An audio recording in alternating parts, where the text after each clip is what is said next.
खाते वक्त, चलते वक्त, बाथरूम पे बैठ के, चाय पीते हुए, खाना खाते हुए, टीवी देखते हुए वो सिर्फ पबजी ही खेलता था। एक दिन वो कार चलाते चलाते पबजी खेल रहा था। हाँ, मरा, मर मर मर, ये मरा, ये भी मरा, हाँ हाँ ये भी मरा। अरे ये 1 बज गया, इसको मारूंगा ना तो 20 हो जाएंगे। आजा आजा, आज तुझे मार ही डालूंगा, आजा। यस, इतने में उसका गाड़ी का एक्सीडेंट हुआ और वहीं पर उसका निधन। इसके बाद उसका आत्मा नरक आ पहुंचा।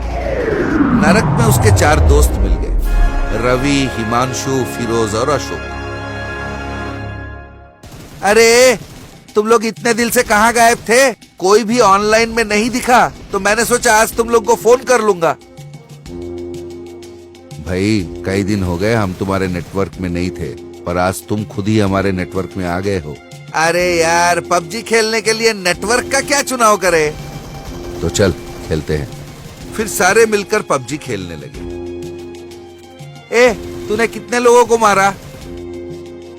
मैंने 10 लोगों को मारा है। ए छोड़ना, मैंने 12 लोगों को मारा है। इस तरह एक दूसरे का गिनती देख रहे थे। इतने में यमदूत वहां पहुंचे।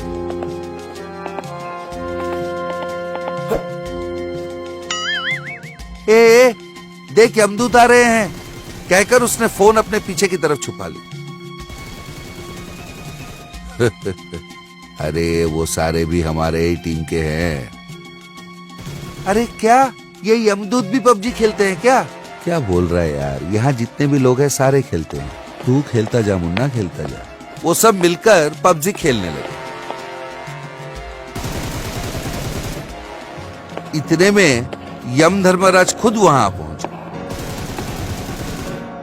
आइए आइए यम धर्मराज जी, चलिए सब मिलके पबजी खेलते हैं।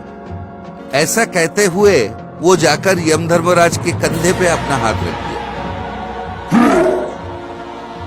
ए पापी, तेरी इतनी हिम्मत, मुझसे मेरे ही साथ तू मस्खरा करेगा? यमदूतो, इसे और इसके सारे दोस्तों को ले जाओ और उबलती हुई तेल में इन्हें भुनो। उसके बाद नरक में जितने भी दंड है, सारे दंड का मजा इन्हें चखाओ। यमदूत बाबा और उसके दोस्तों को ले गए। फिर उबलती हुई तेल में उन्हें डुबोकर बाहर निकाला। बाहर निकलते ही बाबू ने अपना सेलफोन देखा। अरे मैंने सोचा था उबलती हुई तेल में डालेंगे तो सेलफोन खराब हो जाएगा, कुछ नहीं हुआ। बहुत खुश होकर वो फिर से पबजी खेलने लगे। यमदूत अचंभित हो गए। इस बार सारे दोस्त उल्टा सोकर पबजी खेल रहे थे। अरे आजा आजा, मारूंगा तुझे हूँ। अरे इसकी मौत तो मेरे हाथों लिखी है, आजा आजा।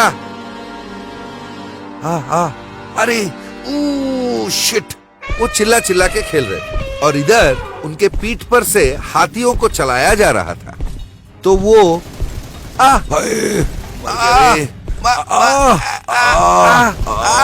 इस तरह चिल्लाने लगे। उन्हें देखकर यमदूतों को फिर से धक्का लगा। इसके बाद उन्हें ले जाकर भालों से कुरेदने लगे।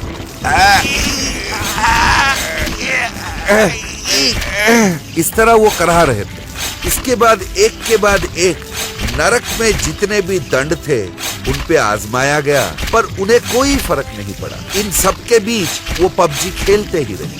उनको देख के यमदूतों का होश उड़ गया और वो सीधे यम धर्मराज के पास जा पहुंचे।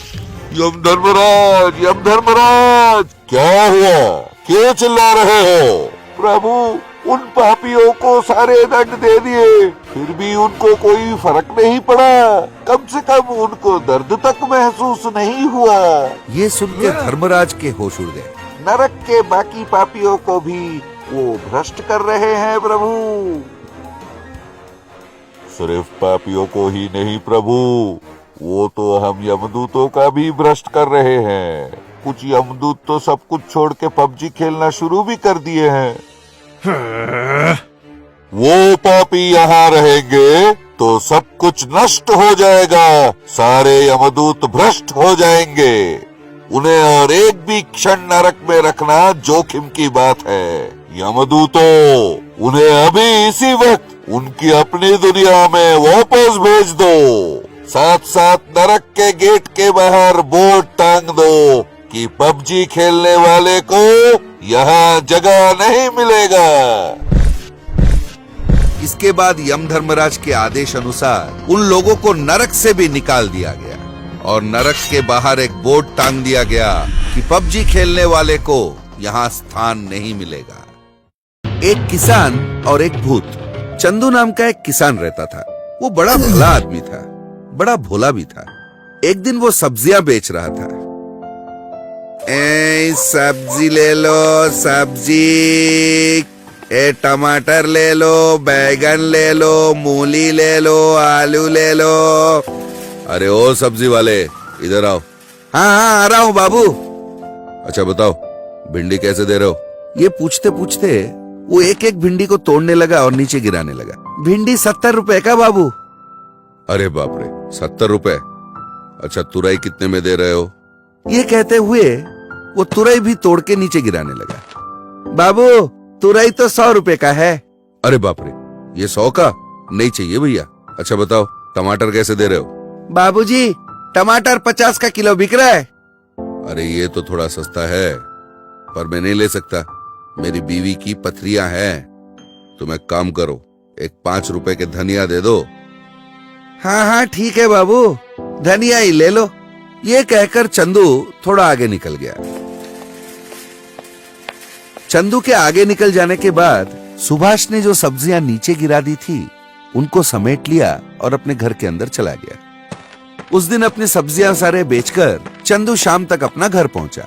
वो सो रहा था, उसे एक सपना दिखा। सपने में उसे एक भूत दिखा। मैं रानी हूँ।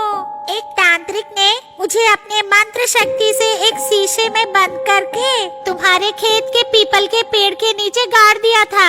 उस शीशे को बाहर निकालो, मैं तुम्हारी मदद करके तुम्हारे हर कष्ट को दूर कर दूंगी। यही सपना चंदू को हर रोज नींद में आने लगा। पहले 2-3 दिन तो चंदू इसे अनदेखा कर गया, पर चौथी दिन सुबह सुबह उसने सोचा, अरे हर रात एक ही सपना क्यों आ रहा है? शायद इस सपने में कोई सच्चाई हो। जो भी हो, उस पीपल के पेड़ के नीचे खोद के देखना पड़ेगा। अगर सच हुआ तो सारे दुख दूर हो जाएंगे, नहीं हुआ तो चलो थोड़ा जमीन ही खोद ली। ये सोचकर चंदू अपने खेत के उस पीपल के पेड़ के नीचे गया और वहाँ खोदकर उसने शीशी बाहर निकाली। शीशी का ढक्कन खोलते ही भूत फुर से बाहर निकल गया और वो चंदू को दिखी नहीं। चंदू सोचा, अरे शीशी तो है, पर ये तो खाली बोतल है, शायद मेरा सपना झूठा था। ये सोचकर उसने बोतल को वहीं फेंक दिया और वहाँ से चला गया। उस दिन वो घर पहुँचा और अपना सब्जी का ठेला लेके वो सब्जी बेचने निकल रहा था। उसकी बीवी ने कहा, अजी सुनते हो, आज घर जरा जल्दी आना, साफ सफाई करनी है। हाँ हाँ आ जाऊंगा जल्दी ही। फिर वो सब्जी बेचने निकल पड़ा। ए सब्जी वाला सब्जी, तुरई ले लो, भिंडी ले लो, बैगन ले लो, आलू ले लो, कैबेज ले लो, गोभी ले लो, सब्जी, सब्जी वाला सब्जी। सुभाष ने फिर उसे देखा। उसने सोचा, आ रहा है मेरा बकरा। उसने चंदू को पुकारा। हाँ बाबूजी आ रहा हूँ। चंदू अपना ठेला लेके उसके पास चला गया। हाँ भाई, कैसी चल रही है तुम्हारी बिक्री? अरे साहब, धंधा मंदा है। क्यों नहीं होगा, सारी बासी सब्जियां जो बेच रहे हो। ये कहते हुए वो एक एक सब्जी लेके नीचे गिराता गया और हर बार वो अदृश्य भूत उसे मारती गई। अरे सब्जी वाले, मार क्यों रहा है? बाबू मैंने कहा मारा, आप कहाँ खड़े और मैं कहाँ खड़ा हूँ? ओ, तो तूने नहीं मारा, शायद कुछ और था। उसने सोचा और सब्जी देखने के आड़े में सब्जियां नीचे गिराता गया और वो भूत बिना रुके उसे मारे जा रही थी। इधर सुभाष, अरे अरे कौन मार रहा है? अब तक चंदू को ठक्कर जो सब्जियां लिए थे ना, उसके पैसे दे दे। चौंक कर सुभाष इधर उधर देखने लगा, पर उसे कोई दिखा नहीं। मैंने दूंगा। नहीं देगा। और वो मारे जा रही थी। अरे बाप रे, ओ आ ऊ आ, देगा, दे देता हूँ, मुझे छोड़, दे देता हूँ। अच्छा चंदू, इसके पहले कई बार मैंने अच्छी सब्जियों को बासी बताकर उन्हें नीचे गिराकर तुम्हारे जाने के बाद उन्हें समेट लेता था। मुझे माफ कर दो, ये लो तुम्हारे पैसे। ये कहकर उसने चंदू को पैसे दे दिए, पर बेचारा चंदू को समझ में नहीं आ रहा था कि हो क्या रहा है। उसने पैसे लिए और उल्टे पांव अपने घर की तरफ निकल पड़ा। वो मनी मन सोच रहा था, आज जल्दी जाने को कहा है, पूरा घर में साफ सफाई करना है। ये सोचते सोचते वो घर पहुंचा। घर पहुंच के देखा तो वो हक्का बक्का रह गया। पूरा घर साफ सुथरा था। उसने सोचा, अरे ये सफाई किया किसने? मेरी बीवी ने किया है क्या? ये सोचकर वो चुप रह गया। रात को खाना वाना खाके वो सो गया। उस दिन रात उसे फिर से सपना आया। मुझे उस शीशे से बाहर निकलने के लिए धन्यवाद। मैंने ही तुम्हारा घर साफ करके सुब्बैया से तुम्हारे पैसे दिलवाए। चंदू नींद से अचानक जाग गया। अरे सचमुच ये सब किसी भूत ने किया है। मेरे सारे कष्ट भी दूर कर दिए उसने। ये सोचकर बड़ा खुश होकर वो फिर से सो गया।